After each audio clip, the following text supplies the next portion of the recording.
Hello, welcome to another episode of Mic'd Up. This one's season 3, episode 8. We talk about rebounding from failures, and we appreciate everybody who comes to see us live on LinkedIn so that they can contribute and ask questions. It's typically at 2 p.m. Eastern. And of course, I'm at 11 a.m. Pacific time in currently sunny San Diego. Topic today is really rebounding through failure. So we are a little bit later today because we purposely failed our show right at 2 p.m. Eastern. And now we're rebounding here at 2:20. So interesting timing for us to talk about this. And we thought this was important. We didn't have any guests scheduled today. We do have a strong lineup coming up. George, CEO of City Lending, is coming up next week. Michael Brady, CIO of Leader One, I believe the week after. We have a gentleman who's been very high up in the real estate industry who will be joining our show, Russ. More information on him. Bill Lohman at 8 p.m. will be on here. And then we have a very jam-packed September with some capital markets people. I keep thinking that's far out, but we are already in August. So it's right around the corner here. Should be a good month considering we got Western Secondary coming up in a week and a half over in Rancho Palos Verdes in Los Angeles, part of California. Western Secondary. I'm excited to see our colleagues out there at Western Secondary with the appointments I have set up to meet and greet. Maybe we'll get some snippets for our show. Yeah. We should have more following from Secondary. We're talking about innovation in the future, and product is going to be a big part of that. And always a well-attended event out there. Yeah. By the way, we out here in San Diego, I'm not an official attendee, but I'm planning at least on checking out who's going to be showing up for Digital Mortgage in San Diego. So I'm going to come. That's also in September too, by the way. Yeah, that one's really close to the New England Mortgage Bankers, which I'm very involved in. So if it was in Vegas, like last year, it put me down as a maybe. 6-hour cross-country flight to get back in time. Just much harder to do. Especially time zones going forward are always harder than backwards. So you put me in a conference out there, I can leave here at 12 and I can still be there for the morning session.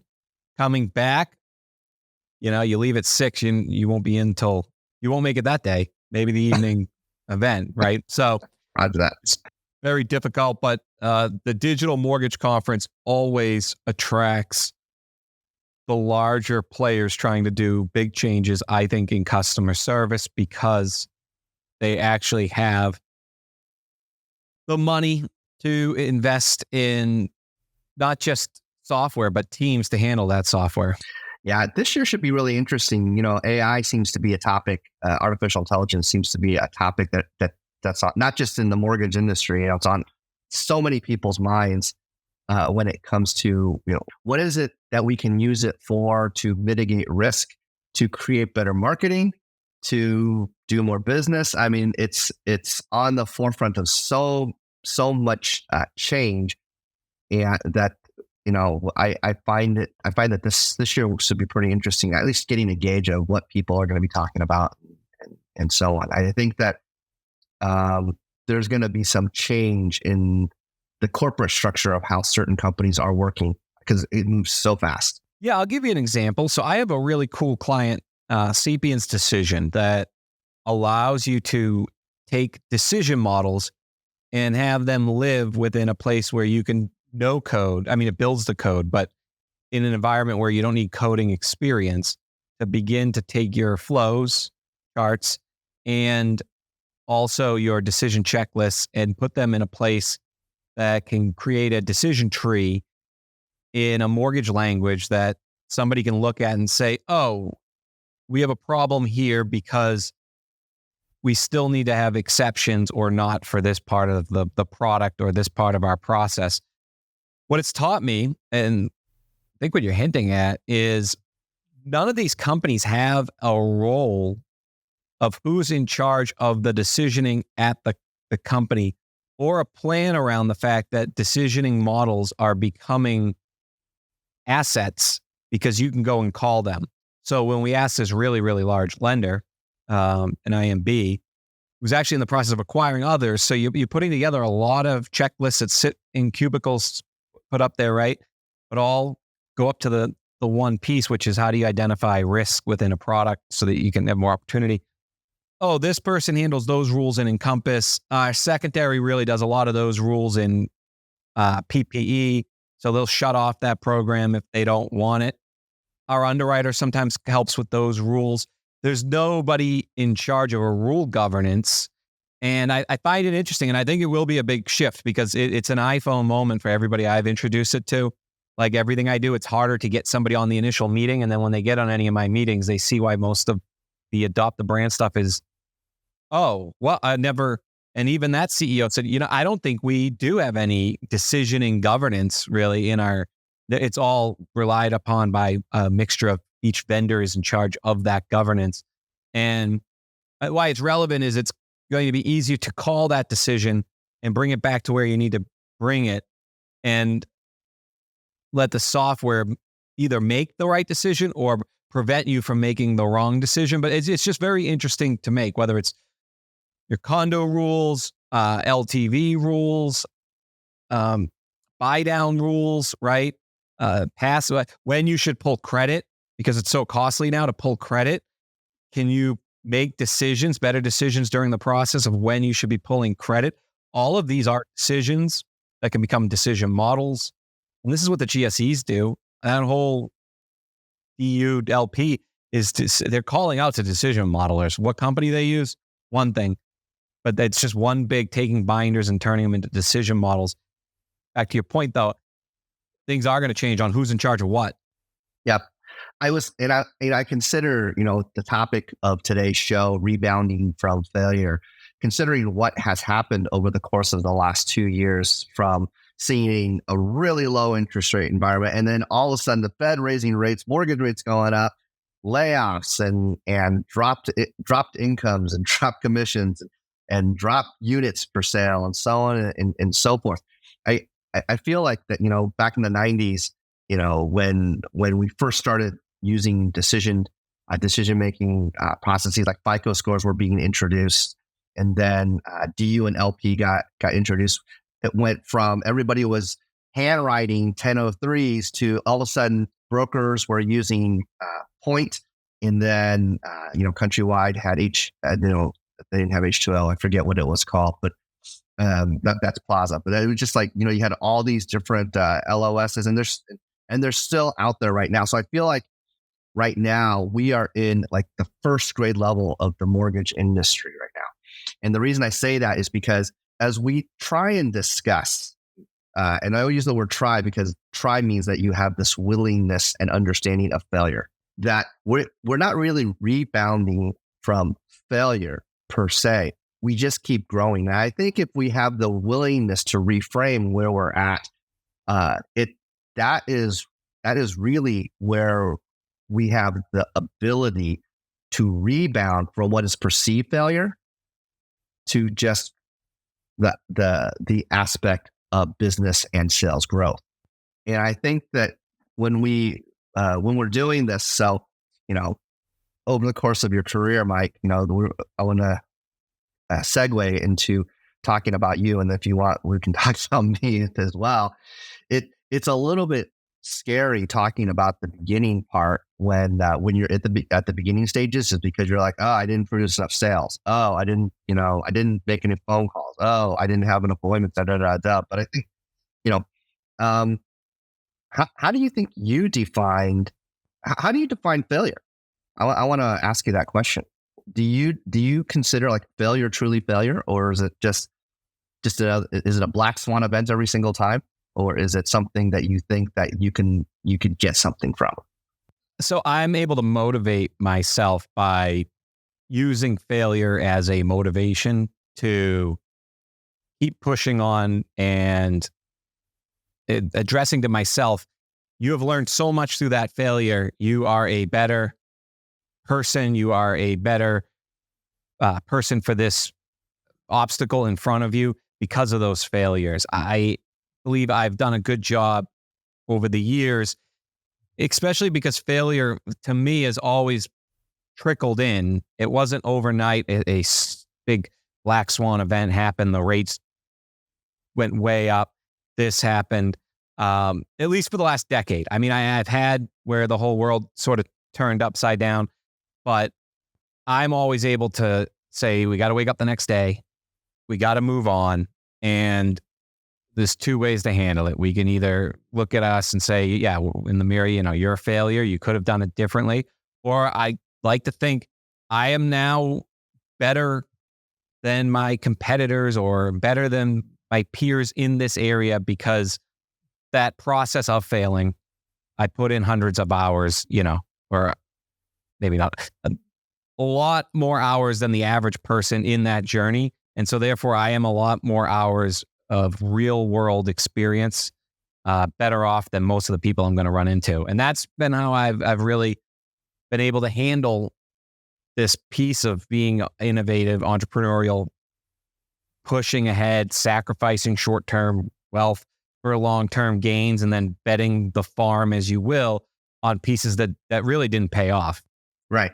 So for our listeners that are out there right now, last week we talked about podcasts, and the main if you could get one thing from last week's episode, I'm going to say the Nike mantra, it's just do it.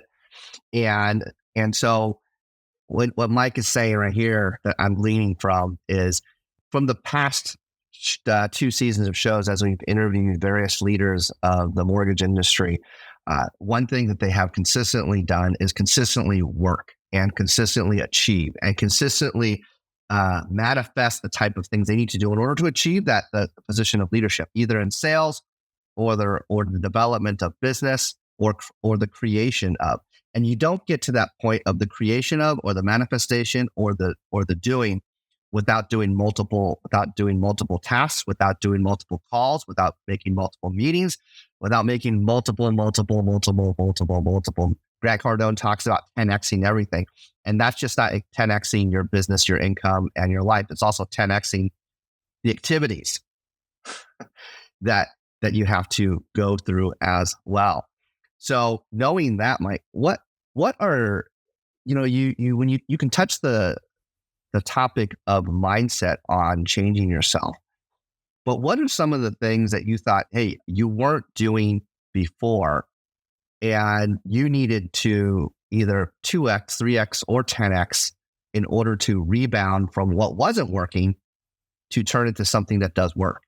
If I'm hearing the question, I think the toughest part about failing is not ending up in that casino-like mindset where you are so far in the hole that you need to win double or nothing, triple or nothing, and you make wrong decisions. If anything, I look at failure now as the great reset. And if I could start again, just try not to make those mistakes. So with easy mortgage apps, there was so many mistakes that I learned as a loan officer turned into running and creating an industry. And not by myself. Like we had peers, but we were always undermanned in, I believe, what we were trying to tackle. And pride sometimes gets in the way.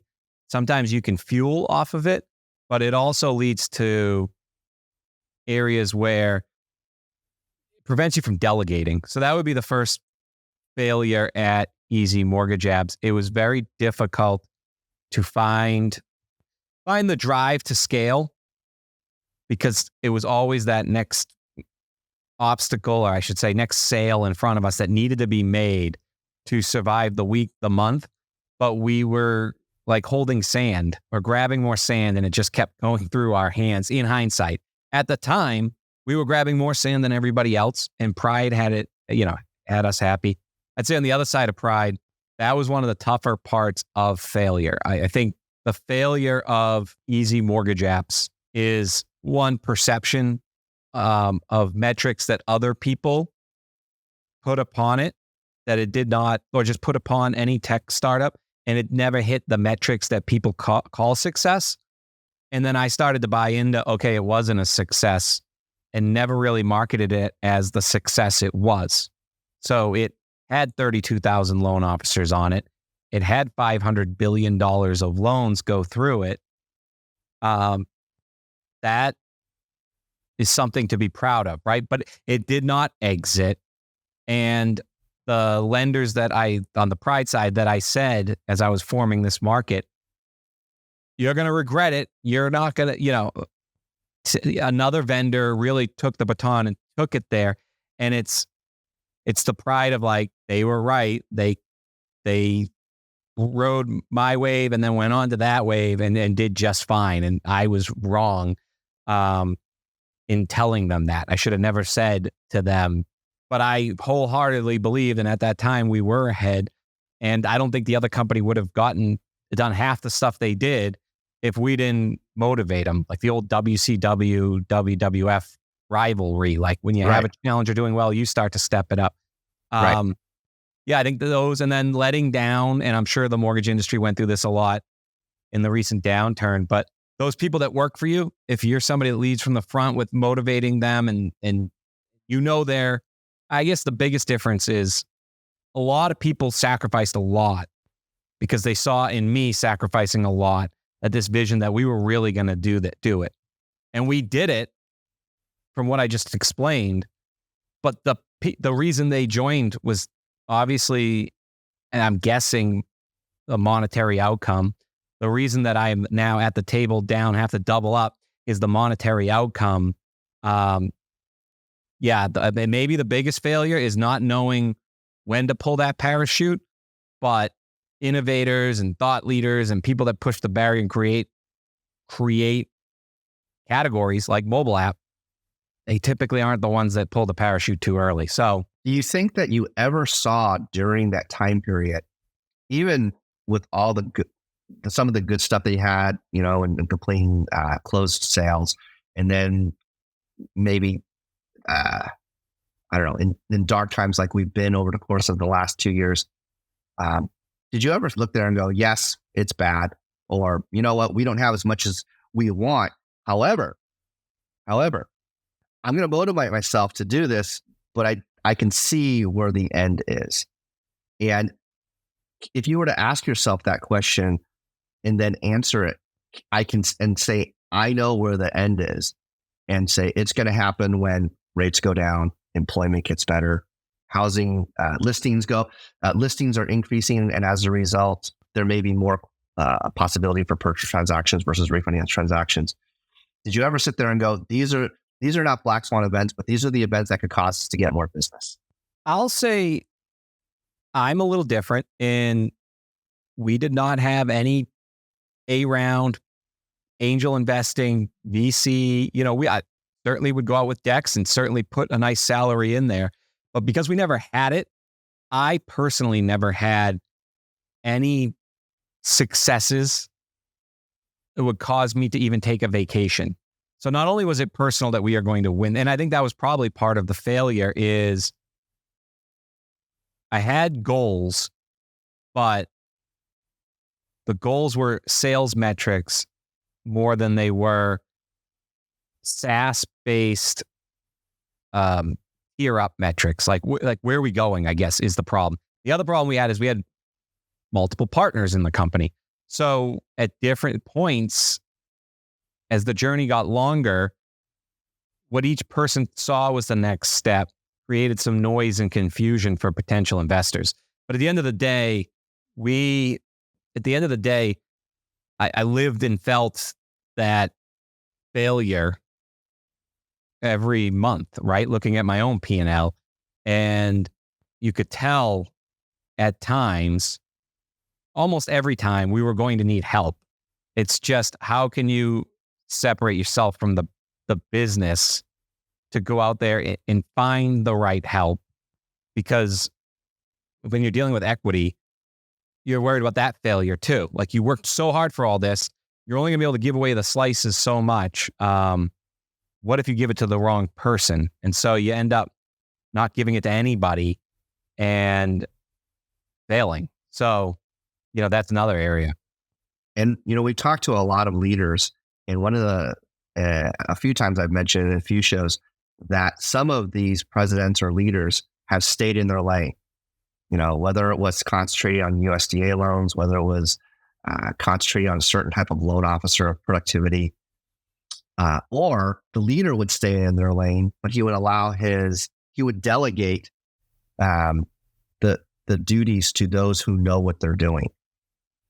And I think that it's hard for us to be able to either delegate or even stay in our lane. I think there's too many times where salespeople, they're like ADD, like all over the place. We're just like, oh, look at this. Oh, look at the shiny object syndrome comes into play, and so on and so forth. What is one or two things that you might be able to say that helps you stay in your lane when it comes to either the delegation of duties or B, staying focused on behalf of your clients? Most of the Easy Mortgage app story, that failure was not staying in our lane. Like, we built a servicing app that actually FICS users, which is typically somebody that has like 12,000 people paying their mortgage, they could go in and give a code. Like, it worked. And why we built that, is as big a part of a failure as it is a cool success story. We built StreetLinks app for them, which was part of Assurant at the time. And so we really built it for Assurant, which was the only external piece they did since 1962, Dow 500 company. And it was because mobile was so difficult. Contract sort of went to where it was not beneficial. And again, just a pure distraction from that retail play that now looking back, that's all we want to be, right? So we were the darlings of the prom in the sense of we could make mobile apps and nobody else even had a plan around it. And we got distracted from who we were or our best pathway forward. And yeah, I mean, I think that was the best lesson I've learned out of here. It's not some MBA workbook in our industry, I should say, not some business review workbook on like, that's the right answer. I lived it and learned the hard way, like the slap on the wrist. Don't do that again. Don't do that again. So I try and just stay focused on not picking up any new clients in my, at least at Adopt the brand until I feel like all my clients are ROI positive. Like, that's my goal with them is, can I ROI positive them on their meetings, their sales?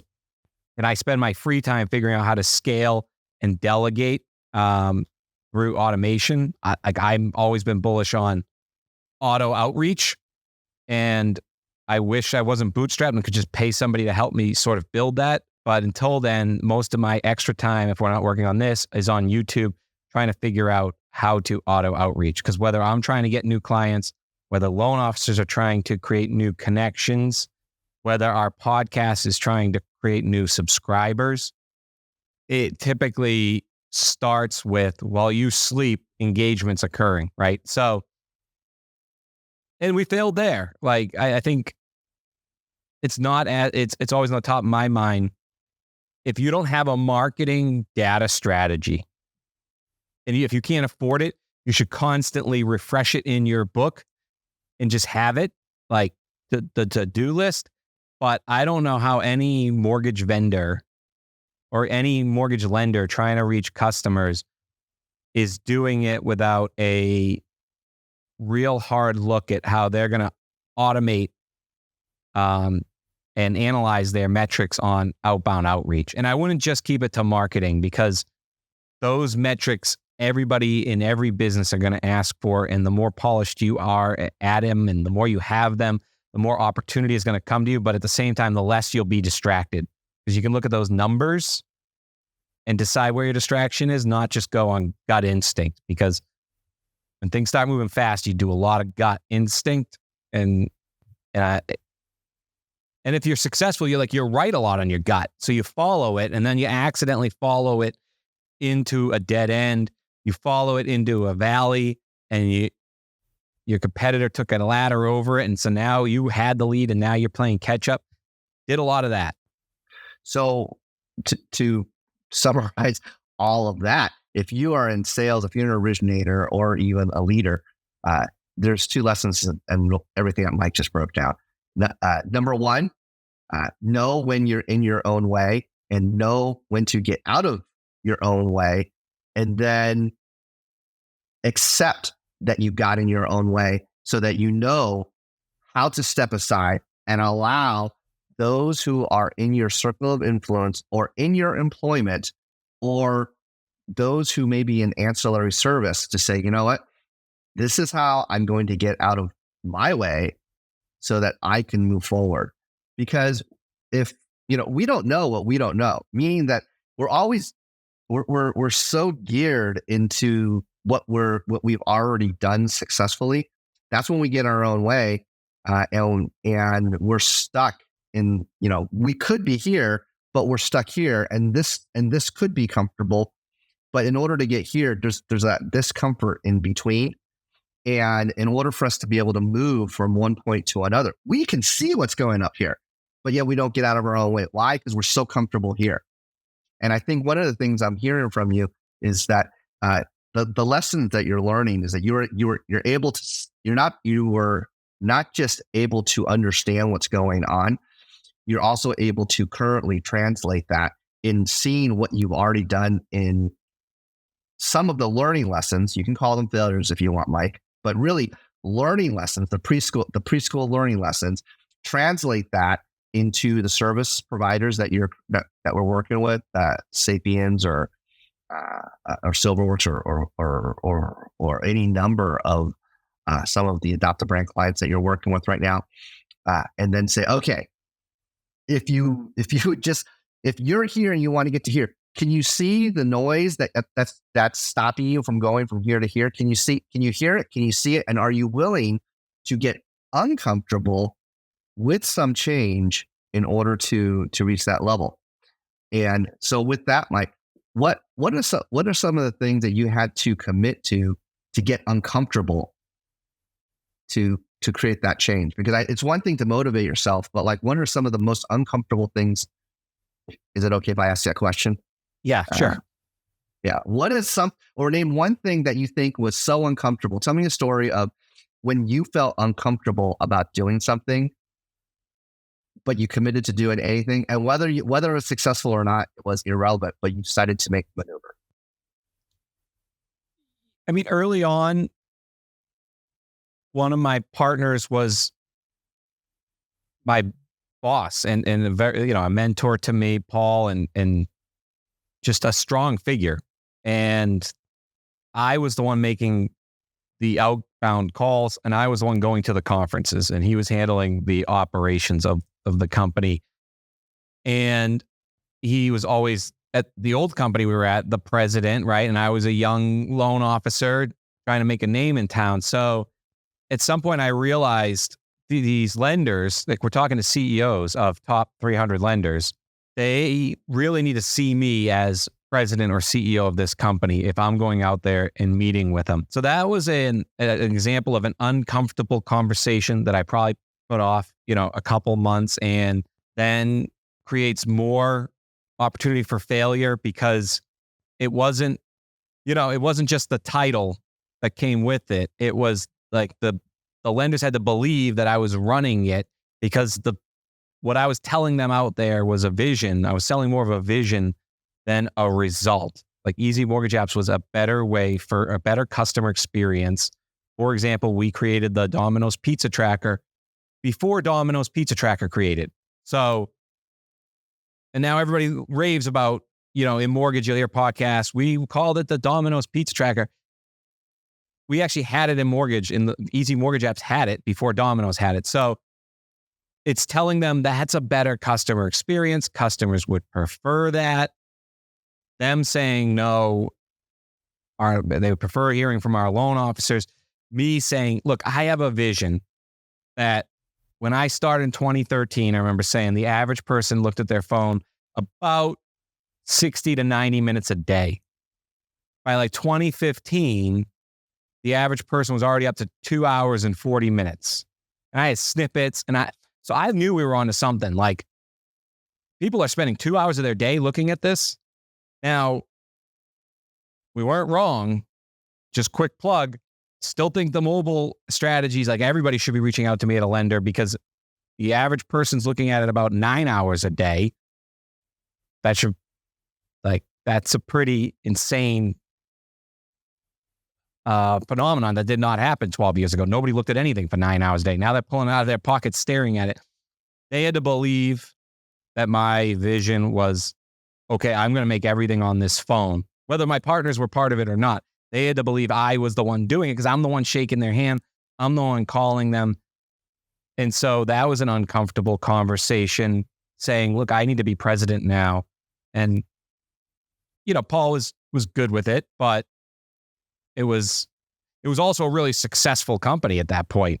Like we were signing up 3 people a month. So it wasn't like, hey, it's a dead dog. So we're going to try, instead of you being president, me being president. So that made it uncomfortable too. A lot of it was uncomfortable when we started like losing money, right? You borrow money when you're in a tech startup, and when you borrow it from amateurs, they believed in why they lent it to you, but they don't understand that there is a chance you might lose it. So going back to those people and not getting the same response that you read in those tech magazines, like, oh, they're just going to say 4 out of 10 fail and the other 6 make it.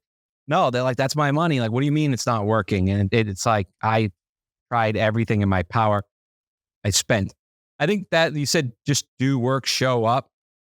I always was able to justify failure because I outworked what I would expect out of somebody if I gave up my work or gave up a couple years of my career. If I gave up money, this to me is like somebody that definitely didn't take it for granted, worked their butt off. And I don't know if I can fault them. If anything, maybe the investors should have reached out more and said, how can we get what I still feel is missing is the people. So like, to me, that was where the failure was our inability to bring on the right people to get it to where it was supposed to go. And I say it's a money thing, but I will say we didn't have enough money to prove it wasn't just me wanting more control. But I think I've always loved mentors. I think I would have taken on more. But when you start doing well, everybody, the bad ones know how to inch their way in and be around you and warm up to you, hoping you choose them as their mentor. But they really just want this cushy, consultant-like job. So you'll get a lot of those too when you create something great. So, when I hear the story of your event, of what you experienced was, and some of the things you think you may have failed at, I see a lot of reaching out. I see a lot of talking. I see a lot of kind of visualizing, seeing where you're going. And I would say that for whether you are an originator attempting to talk to, realtors, financial advisors, trusted attorneys, or whoever your ancillary referral source would be, or whether you're an ancillary service like title, escrow, appraisal, or AMC, or some other service. There's a common thread in all of that, right? It's on one side of all of our fears of failure is one thing. But when we get to the other side, it wasn't the success of getting the meeting, and it wasn't the success of just closing the sale.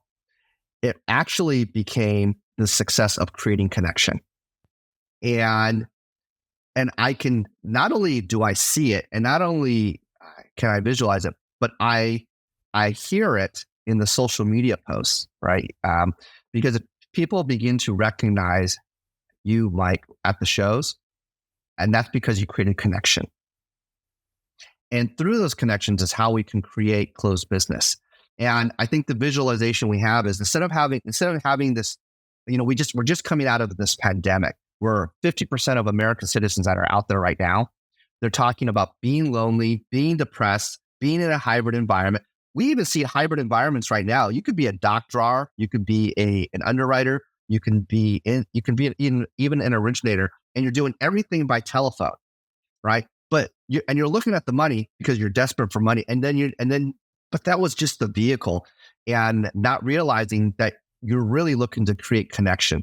And when you create more sales, not only does it create the connection, it also creates that success, and that with that comes that money, and with that connection also has the potential of creating not only a connection in your business and with your ancillary sources, but maybe if creating connection with your family would be part of it. That's all part of the deal because everybody's on the train with you in success.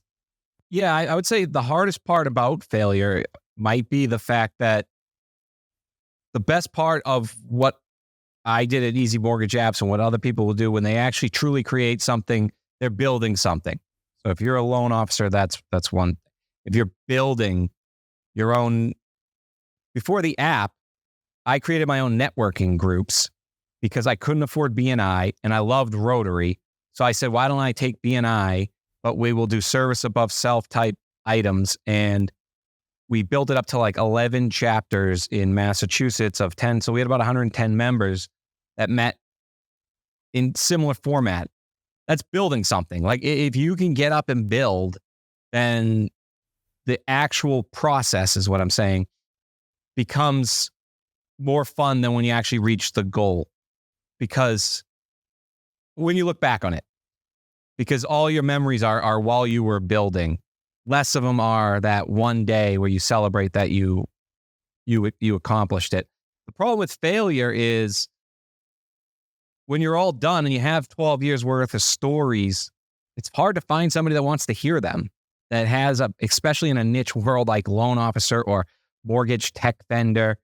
I'm not a forest firefighter where the stories are that fascinating, except to people like me, they are beyond fascinating. And when the end is the failure, the audience is just harder to find. Where the end is a success, it's like, oh, tell me how you created $1 billion company.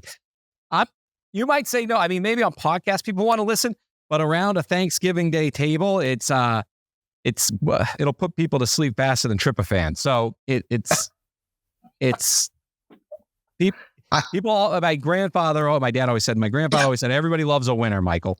So you got to show where you won, and then they'll love to hear the stories. And that's the hard part about failure too. It's like you have this bottled full of great milestones and accomplishments that you did with your coworkers and everything. And I'll say one more thing. Like, I understand the journey and how many valuable pieces we could take out of it to apply it to different areas. I have seen people that work for me over the years that and obviously they're made a little different, but bottle it up as just a failure. And I try to tell them, no, you have learned more than any business school. With Easy Mortgage, you were hands-on. You were talking to some of the most CEOs of people that put 10,000 people in a home a year, was just talking to you directly. You were doing project management. You were doing this. They relied on all their customers were touching something that you were in charge of every day. This is what you got to take out of the journey. The failure is just, most failures are like, I guess, two things: money driven, and two, in relationship to competitors. So yes, we didn't have the exit people expect out of a piece, and therefore, yes, we owe the investors still waiting to for that exit. And then two is so and so. I mean, people know who I would say, but so and so is who everybody uses today. They don't use you anymore. That's really the only two failures. Everything else was a giant success. Now, that's how I look at it. Obviously, you have to look at it that way. Otherwise, why'd you keep doing it? So that's some of my takeaway there. Mike, I sent you a text earlier this morning, and it said, when we share our joy, it multiplies. And when we share our burden, the weight divides. And I love that when we have conversations, you're telling me, oh yeah, talk to this person, shared this, and da-da-da-da, success. And then sometimes when we have conversations about, I didn't talk to this other person, or this person didn't want to do, ended up not doing something or whatever. It's not that we're commiserating with each other, but we realize and we understand that we can share our joy, we can share our failures or our lack of we didn't get the appointment, we didn't get the meeting, or we didn't close the business or whatever. But the burden becomes released. And I think if you're an originator and you're sit there going, well, yeah, I don't have enough realtor connections, I don't have enough financial advisor connections, I don't have, I didn't do a podcast, I didn't do marketing, or I don't know how I did it, but it didn't work. And I think that it's just like when you decide I didn't have the money for BNI, I decided to go to Rotary, and all of a sudden, boom, you're with other people that are sharing your successes. There, it's not, this business of real estate, whether it's in mortgage originations or ancillary services, title, escrow, appraisal, we all share the same burdens on a financial level, on a business level, on a units produced level. I think it's the perspective of knowing, do we have the willingness to go to the other side? And I think that when last week we talked about the podcast and just doing it, the other side is just having these types of conversations and knowing that it doesn't have to cost a ton of money, but what you do have to do is you have to go do it. And then number two, you have to be consistent in creating more opportunities, so that it's not about creating just failure experiences. It's also about creating your experience and your story so that you can actually create tools to divide the burdens of weight that are on your shoulders financially. And having the type of connections that we have, Mike, on our show, in the way that we've been able to network with people and produce business, I think a lot of weights are, of course, they say that, more units, more deals, more calls, closed deals, that eliminates all the problems. But we have to be able to share our burdens and put a little bit of weight on it. But as we continue this sales journey that we're on, whether you're a leader of an IMB or whether you are a salesperson, we just know that we're just moving on these experiences so that we can move forward. I appreciate that we've been able to do this on our podcast. Yeah, and just to take it to the loan officer world, because it's clear that's where you want this to go. This message for loan officers, what you were saying is now is the time to create groups. I would use Eventbrite, or I believe there's another Meetup. There's another one like that. Meetup. Yeah. And you just on Meetup, there are people that are passionate about what they do. And if you can create groups, be consistent, like you heard last week on our podcast, you need to get in front of people, and you need to almost be the most consistent out of all of them, and find people that you can be around weekly that are relevant. Even if they're loan officers and they're somewhat competitive, go in knowing you're going to outlast them.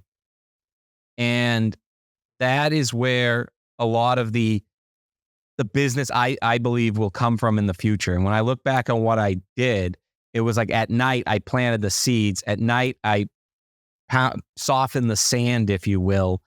And then during the day, I would do the behaviors, the activities needed to win. So it's like, if you have these groups at night, you got to bring more people to these groups. If you're a loan officer, do a group about sustainable housing, but just make sure the people that are there are good at email marketing, like things will contribute to your scalability. You don't want somebody there that is, you feel, draining the room and making the walls come in, I suppose. You want everybody there that is bursting sunlight out those windows and is building more windows, and the light can go as far as you can see. At night, you should be trying to recruit those, no matter what they do. Maybe they are into computers. That's fine. Their skill set might be the ability to use Clay and Smart Lead, and teach them how you guys can work together in mortgage and get that out there. I think that, to me, there's too much information out there to find these people. If you're stuck in a rut, start putting together these little groups, start leading these little groups, and know it's going to be a consistency game, and watch this time next year what happens. Or you can do, it's the same thing applies to call 10 more realtors and 10 more of this. The problem is everybody's doing that right now. Sometimes you have to be a little bit different in order to get the passion and fire in here and believe in it. And you'll find, just, I think, through osmosis, if you're out there doing it, more good things happen. And that's what I always did with easy mortgage apps. That's part of how Adopt the Brand all of a sudden is where it is continuing to talk and be there.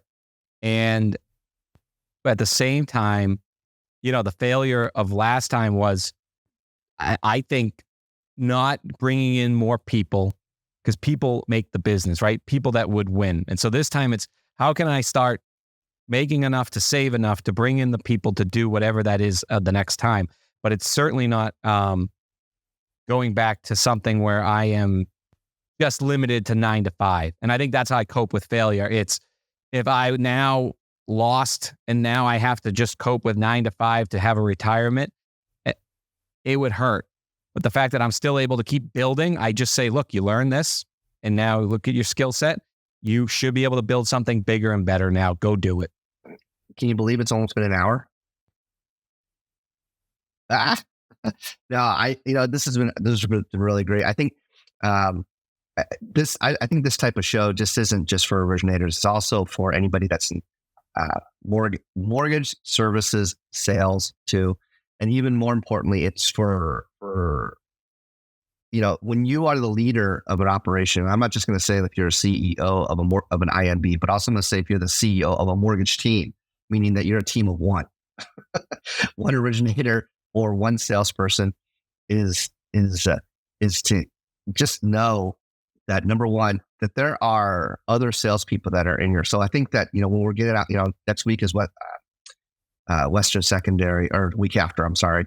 And, you're going to be at New England. There's a digital mortgage, and then mortgage coming up around the same time. And there's a lot of events. And I think that, sometimes we just go out there and we're looking to get business. Sometimes we just want to see what's going on. But I think the most important part is to find out and start meeting people. Maybe instead of looking for the business, I mean, that of course is going to be the main goal, but it's also looking to ask questions to find success and the clues in this and that success, because it might be that you'll be getting referral business from the most unlikely of sources, because as a salesperson, you were willing to do a little bit more. There's a lot of captains of industry that are willing to do a little bit more, Mike, and I see it in the LinkedIn videos. I'm super happy that we've been able to have conversations with them.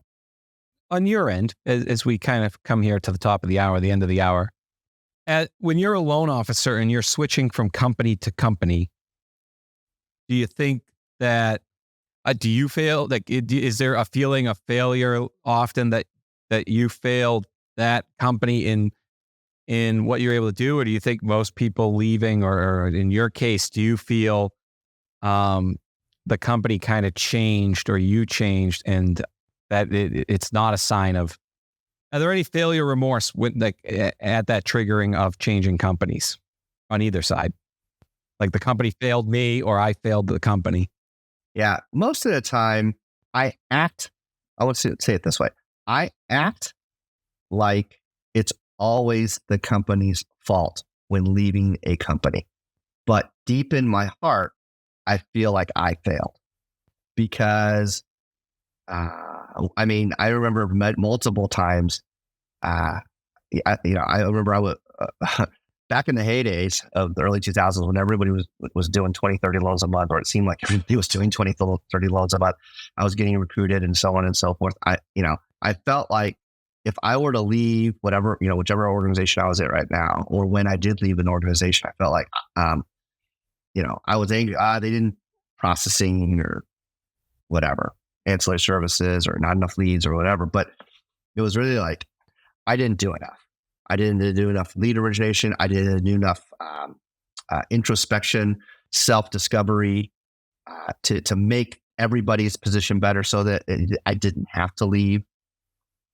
And I would say I would still say that even in my current position, I would still feel the same way, that I might be angry at other people, or the perception may be that I may be angry with other people or disappointed or whatever the situation could be. But I still take it personally that maybe I just didn't do enough in leadership, in activities, or in attitude.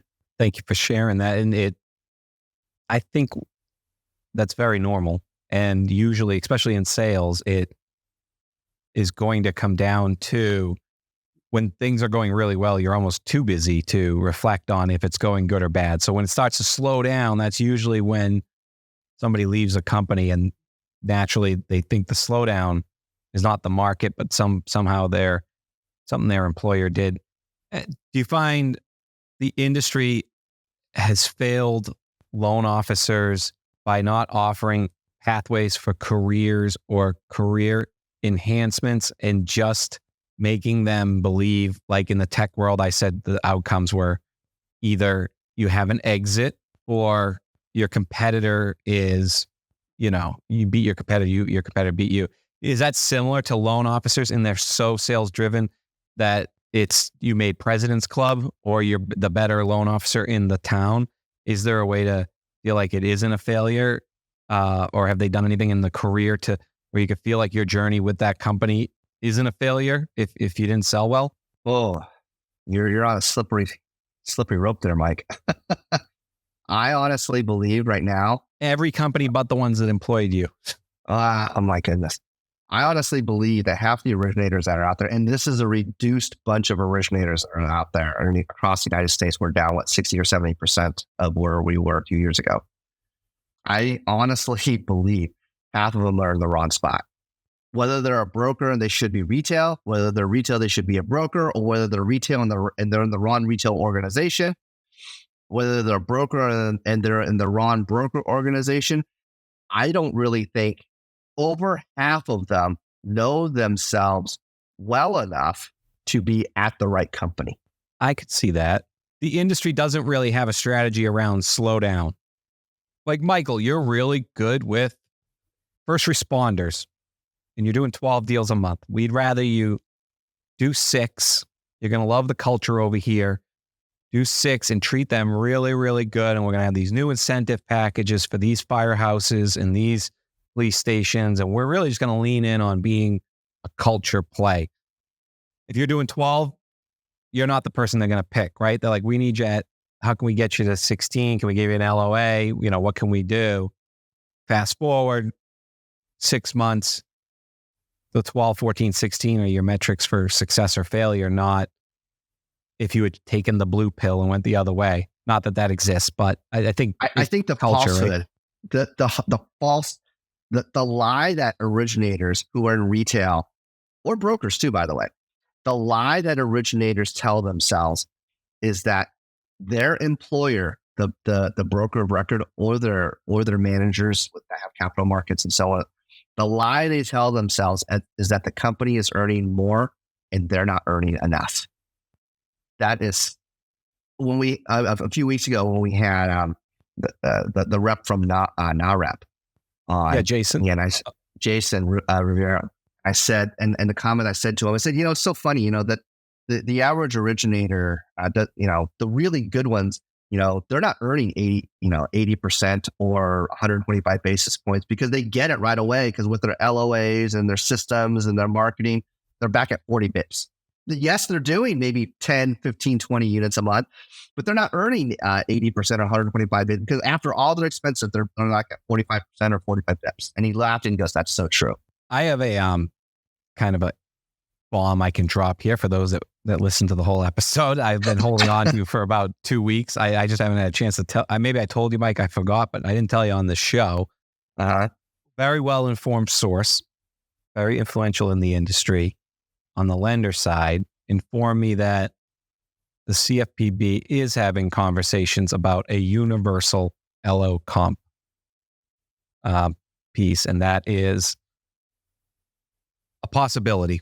More than I haven't heard anybody report it out there in LinkedIn world, or it could be behind closed doors. I won't give up my sources, but something to think about. Not something for us to have a show on yet because we don't want to put it into. No, not yet. I would disagree so hard with that. I mean, it's bad enough that NAR has a settlement and, whatever compensation buyer's agents are supposed to be getting and so on and so forth. I mean, that's kind of a whole bunch of whatever buyer's agents are going to get paid no matter what anyway. But to completely socialize, oh man, okay, let's not go down that road. But to completely make everything uniform, well, it went absolutely clear that a smaller independent mortgage banker, because of the less volume that they do, right? Costco is going to buy at a cheaper price versus mom and pop small shop. And I think that because the larger organizations have cheaper accessibility or less costly opportunity to sources of money. And also, they have an opportunity of scalability when it comes to processing doc drawers and ancillary sources and vendors and so on and so forth. It becomes somewhat of an uneven playing field. Although, and at that point, would it still be fair to say one company is earning more than another? Still not fair to say that, only because the originator is not maybe at the right shop. But boy, when we get there and we talk about the CFPB and we can have a show about that, Mike, hopefully we have a guest to have some discussion about that. Yeah, we won't touch that. We have some good guests for the foreseeable future. I think that everybody's worried about NAR for the foreseeable future. The CFPB has to go maybe through an administration change, maybe not with their independence, but they are highly focused on junk fees. And some of what they're doing is good. Some of what they're doing is classic CFPB, blog about it and just throw people in a whirlwind and words against the wall. We'll see, but they're clearly cutting down junk fees. And if they think it's a junk fee, I want to have an anonymous poll on LinkedIn. Would you like to see Mark Calabria as head of the CFPB? After listening to him on Real Talk Fridays, yes, I liked him a lot more after that conversation. I felt he was much more human after listening to that than just a regulator, right? Like he talked about how he has seen 2008 firsthand, how he had the two cooks, I think, that were at where he was working come in and show they owned 4 homes and what they were supposed to do. And like, you're going to lose all 4. He has a good heart, or it's coming from the right place. He just believes, the other piece was just how much he believes the GSEs should be profitable because they're in bankruptcy, and those LLPAs, if that's what they need to be profitable, then they should have them. So I think that's a little bit where it's differed, but he thinks, that it shouldn't be a handout. And that was, I'd listen to it almost again and take notes. Like, that's how good that interview was. And yeah, maybe we should do like what they do on social media where he's talking on the Real Talk, and then we just put our little comments on the side. Oh yeah, by the way, keep pointing. Yeah, we'll maybe we'll get there. Thank you. Great show, by the way. Yeah, great show. Thank you. Tune in next week. We have some great guests coming up. I still can't believe Bill Loman now is in 2 weeks. August 22nd felt so far out, so long, and now it's right around the corner. Thank you again for tuning in to Mic'd Up Show. Please visit us at MikedUpShow.com, MikedUpShow.com, to follow us on Spotify, YouTube, Amazon, Apple Podcasts now. If you can give us a review, not just 5 stars, if you give us a review, and I see out there, we'll send you some swag. We'll feature you on our LinkedIn. We'll give you a thank you. We'll feature you on our Mic'd Up Show.